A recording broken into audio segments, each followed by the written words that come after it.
Le Journal de la Ville, le premier magazine de l'information provinciale.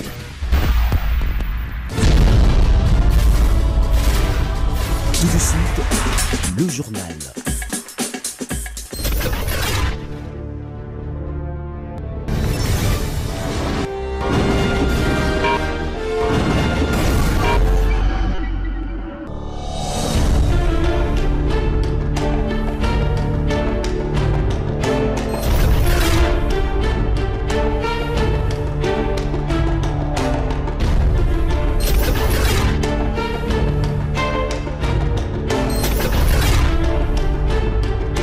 Bienvenue à cette édition rétrospective de la semaine du Journal de la Ville que nous vous convions de suivre avec beaucoup d'intérêt.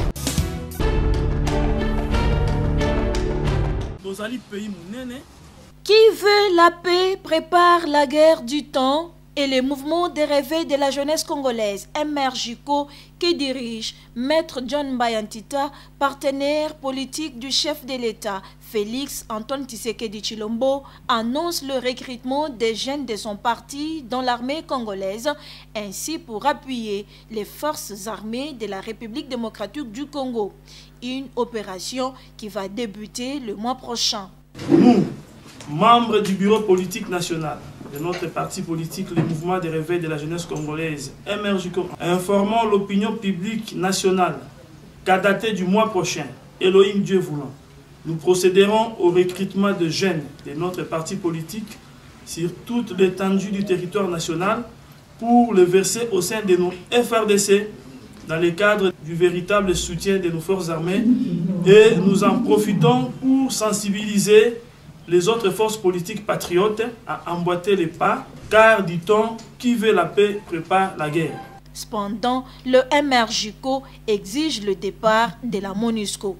Nous exigeons le départ immédiat et sans condition de la MONUSCO, et ensuite nous porterons plainte aux instances judiciaires nationales et internationales pour viol, pillage de nos ressources minières et de la haute trahison contre notre pays. Le mouvement de réveil de la jeunesse congolaise accuse par ailleurs les faux politiciens qui complotent derrière la République démocratique du Congo et promet de dévoiler bientôt leur fausse face. Le mouvement de réveil de la jeunesse congolaise, MRJCO, et le peuple congolais tout entier accusent ouvertement les faux politiciens, dont la plupart sont d'origine étrangère, et certains d'entre eux, les noms sont déjà connus, qui complotent avec les agresseurs de notre pays et se livrent au quotidien à propager des discours tribaux et qui ne se lassent sans succès à fomenter des coups bas contre notre pays. Le MRJCO et le peuple tout entier les informent qu'ils seront très bientôt démasqués. Et le peuple congolais sont appelés à la vigilance, insiste le MRJCO.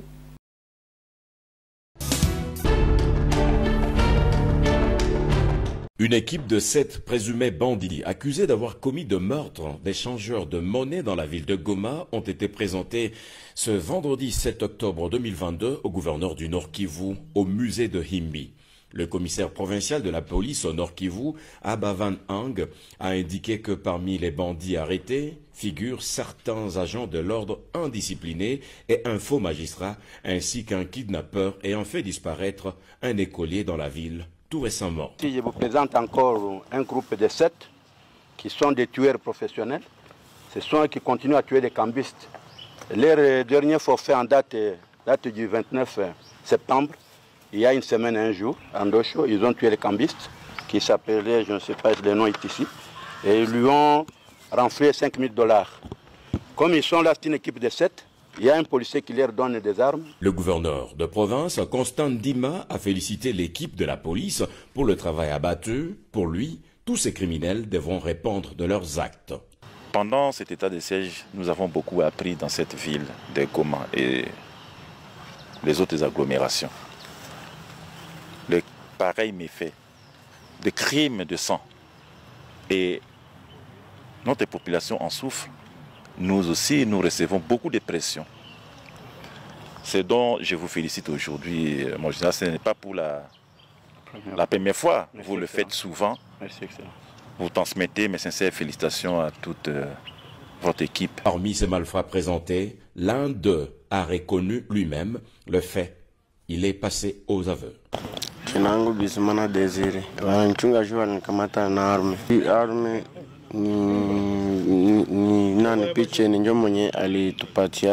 Ekipe yako wewe na ule mwenzako Christophe mushapiga watu 4.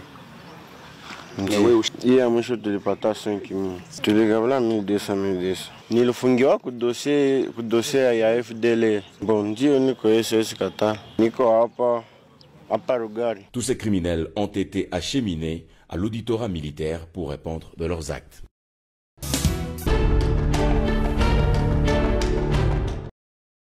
Le Premier ministre Jean-Michel Samalou Kondé a procédé ce lundi 3 octobre 2022 au Palais du Peuple à Kinshasa au lancement officiel des travaux préparatoires de la 27e session de la conférence des parties à la Convention 4 des Nations Unies sur les changements climatiques COP27 qui se tiennent à Kinshasa jusqu'au 5 octobre 2022 sous le thème « Unir le monde pour lutter contre les changements climatiques ». Dans son allocution d'ouverture, le chef du gouvernement a rappelé les assises de Yangambi dont la déclaration finale sera présentée au cours de cette session de Kinshasa. En effet, avec un espace majoritairement vert et une dotation de plus de 155 millions d'hectares de forêt tropicale humide, ainsi qu'avec ses tourbières, mangroves, et c'est 10% de réserve d'eau douce de la planète. La République démocratique du Congo détient en plus d'immenses réserves de divers minéraux stratégiques dont le monde a besoin pour assurer la transition énergétique. Notre pays ne pouvait que mériter ce choix. La République démocratique du Congo se présente dorénavant comme ce slogan annoncé par le chef de l'État, comme pays solution à la crise climatique. Car elle offre déjà beaucoup et continuera de le faire à l'humanité en termes de contribution aux efforts globaux de lutte contre le changement climatique. Le chef du gouvernement congolais a émis le vœu de voir ces assises se solder sur une note d'espoir pour la planète Terre en général, mais aussi pour le continent africain. Je souhaite ainsi plein succès aux échanges qui auront lieu sur les points inscrits à l'ordre du jour, dont notamment les questions d'adaptation aux impacts du changement climatique, celles relatives à l'atténuation des émissions de gaz à effet de serre, à la finance climat et aux pertes et dommages. Il s'y est dénoté que ces assises réunissent 64 ministres ayant dans leurs attributions les questions du climat venues des 4 coins du monde pour préparer probablement des orientations sur les différentes thématiques qui constitueront l'agenda des débats lors de la COP27 qui se tiendra du 7 au 18 novembre 2022 à Sharm el-Sheikh en Égypte.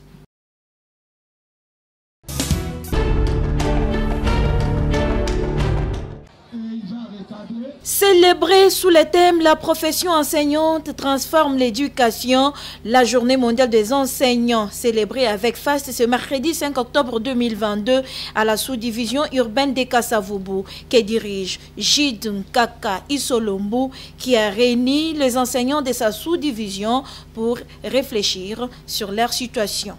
Plusieurs personnalités ont répondu présents à cette fête, dont les députés provinciaux, les représentants du bourgmestre de la commune de Kasavubu, le directeur provincial de l'EPST Kinfuna et les enseignants. À l'honneur, les enseignants se sont vus remerciés par les élèves. Chers enseignants, quand je suis venue à l'Éméra, je ne savais pas parler français, mais aujourd'hui, je peux exprimer mes sentiments et mes pensées. Je peux répéter les petits mots et former les petits phrases. Défilés, chants, danses et poèmes étaient au rendez-vous.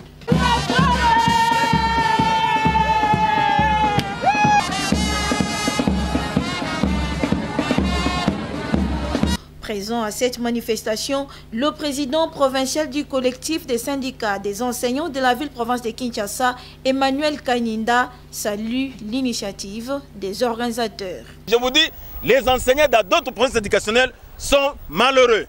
Ils n'ont pas eu la chance d'organiser cette journée. Nous apprécions de juste valeur cette façon d'accompagner le chef de l'État. Nous avons besoin des sous-prophètes qui accompagnent réellement les autorités. Le 5 octobre est une date phare pour les enseignants et la sous-division de l'EPST Kinfuna ne pouvait jamais s'en passer. Comme son Excellence, le ministre de l'EPST a signé dans le calendrier scolaire 2022-2023 que le 5 octobre soit aussi parmi les journées phares, nous avons pensé dans notre sous-province éducationnelle de faire des réflexions en ce qui concerne notre bon métier à travers cette journée. Nous avons pu quand même honorer certains enseignants qui ont excellé durant l'année passée, l'année scolaire passée. Et nous avons pris toutes les catégories sur toutes les écoles, tant publiques que privées agréées. Le professionnel de la craie blanche mérite mieux.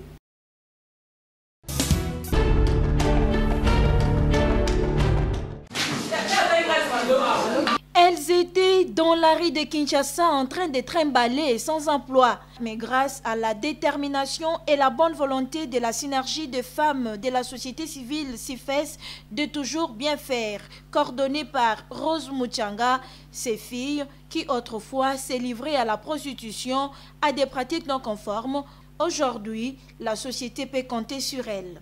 Elles ont été formées par la CIFES en pâtisserie et désormais, elles sont capables de fabriquer des pains, galettes, cakes, beignets, gâteaux d'anniversaire et tant d'autres. La cérémonie de la clôture de leur formation suivie a eu lieu ce mardi 4 octobre 2022 à l'orphelinat Pace sur Marine dans la commune d'Engaliema. Très heureuse d'avoir appris, les participantes remercient la CIFES.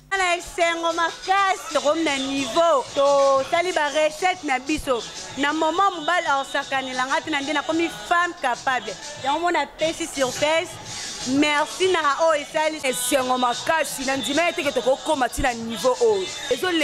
Et la coordonnatrice de la synergie des femmes de la société civile, Rose Muchanga, se frotte les mains d'avoir accompli sa mission, celle de voir les filles Kuluna et prostituées devenir utiles dans la société. Totambolaki na bano yo pendant une année tozo sala formation to bengaki psychosocial. Baye kozwa décision ya kotika mabe kotika baekiri pona koyeba na kozonga na famille pe kolanda vie normale. Fédération ye kotia biso lisusu maboko pona tina toyeba na kosala formation professionnelle parce que mutoyo azalaki kobika na kindumba azaki kobika na koyiba azaki kobika na kosala mabe soko la kisi ya musala te akoki kozongela vi na ye wana ya kala nde yango lelo naza na esengo makasi komona bilenge na biso balandi formation ya pâtisserie. Rose Muchanga remercie la Fédération mondiale de lutte contre la drogue, partenaire de la CIFES et le gouvernement congolais pour les soutiens à cette formation. Merci mingi na partenaire na biso munene Fédération mondiale de lutte contre la drogue. Tozongi sipe matondi mingi na gouvernement biso congolais etika biso te. Une formation sanctionnée par la remise de brevets d'apprentissage aux lauréates.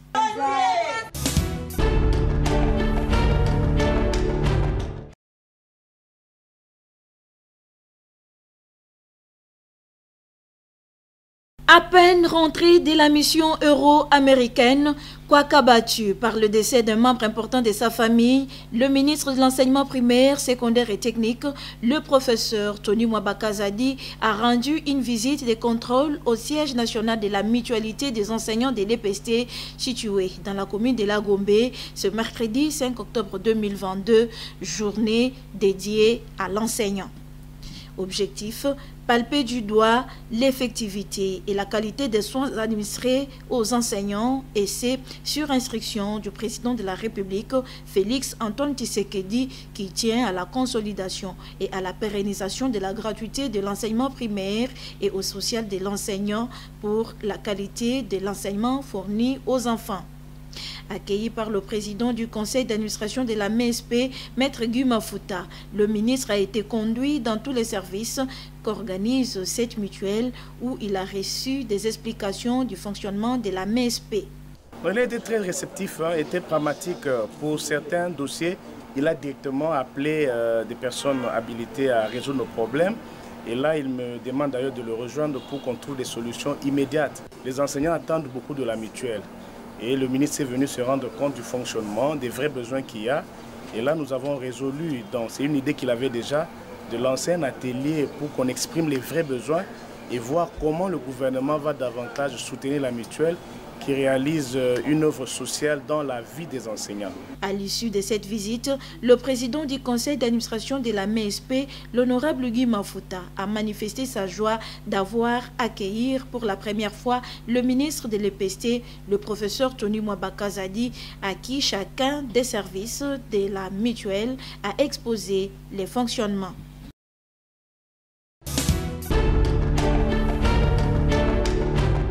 Le ministre de la Santé publique, Hygiène et Prévention, Dr Jean-Jacques Mbongani, a procédé ce jeudi 6 octobre 2022 à Bibois, dans la commune de Lancelé, au lancement officiel des travaux de l'atelier pour la réactivation des avantages sociaux de toutes les catégories professionnelles du secteur de la santé en RDC. Les membres de la commission interministérielle santé, budget, finances et fonctions publiques et les représentants du bon syndical Sinamed, Silimed, Simeco prennent part à cette négociation dont l'objectif est de réfléchir et proposer des pistes de solutions aux revendications des professionnels de la santé. L'objectif des présentes assises est de fournir un cadre de réflexion des propositions et des pistes de solutions aux revendications des professionnels de la santé.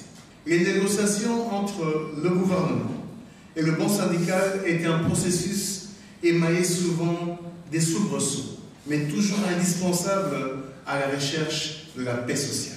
Nous pensons que Bibois 2 sera totalement différent de Bibois 1 par rapport à l'engagement que le gouvernement avait pris avec le Sinamed en août 2021. Et nous attendons les actes, a déclaré Dr Fabien Zoko, secrétaire général adjoint du Sinamed. Ce sont des paroles, nous attendons les actes. Parce que par le passé, il y a eu des engagements pris dans le cadre d'un accord signé le 3 août 2021. Vous connaissez la suite. Nous pensons que Bibois 2 sera totalement différent de Bibois 1.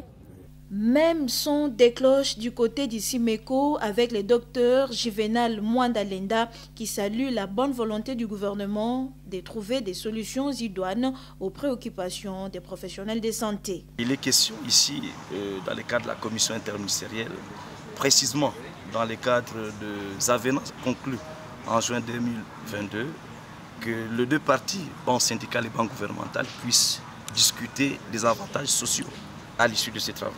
Il tient de signaler que ces discussions des Bibois 2 entre les gouvernements et les banques syndicales du secteur de la santé se poursuivent jusqu'au 8 octobre 2022.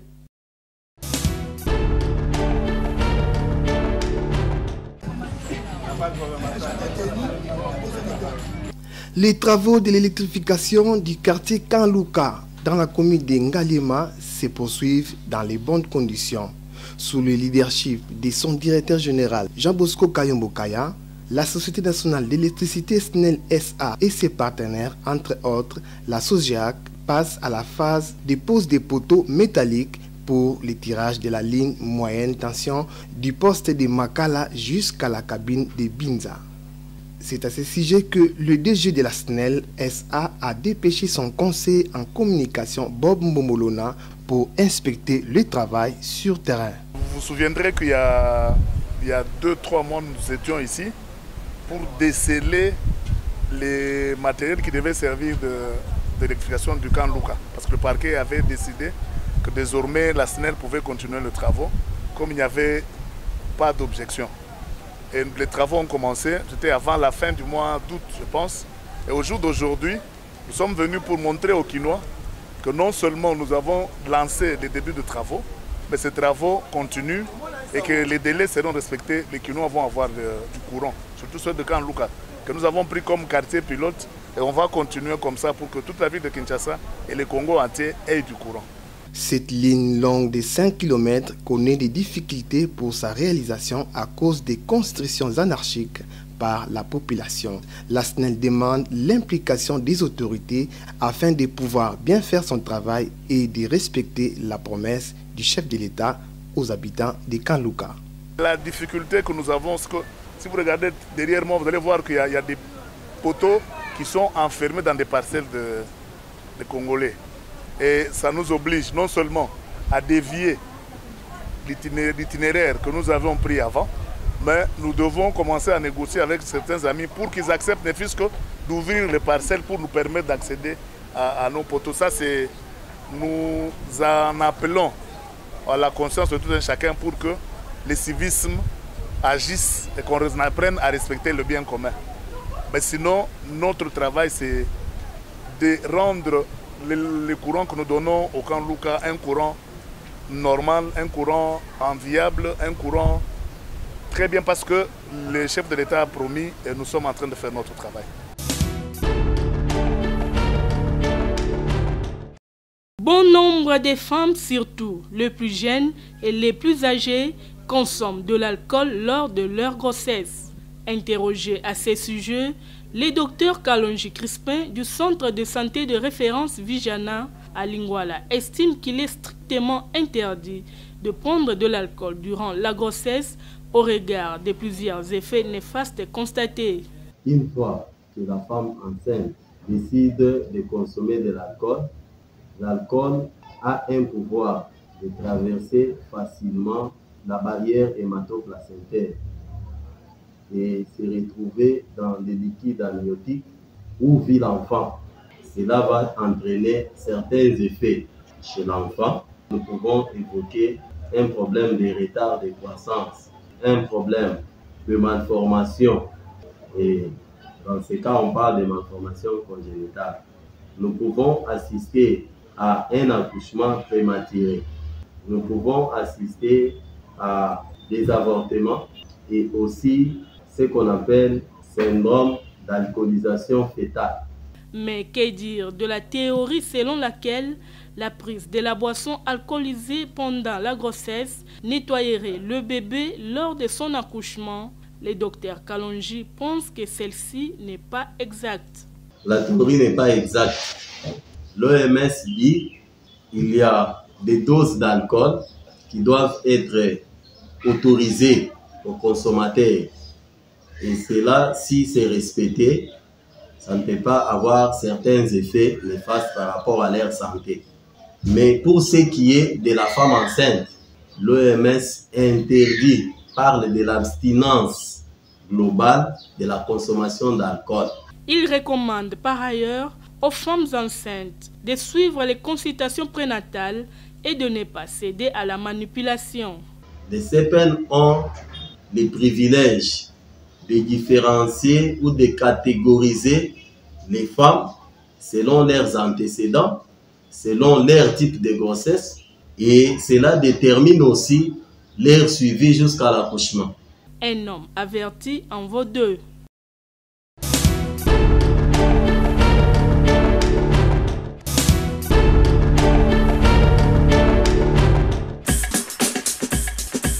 Fin de cette session d'information rétrospective de la semaine du Journal de la Ville. Merci de nous avoir suivis et déjà, nous vous disons bon début de la semaine.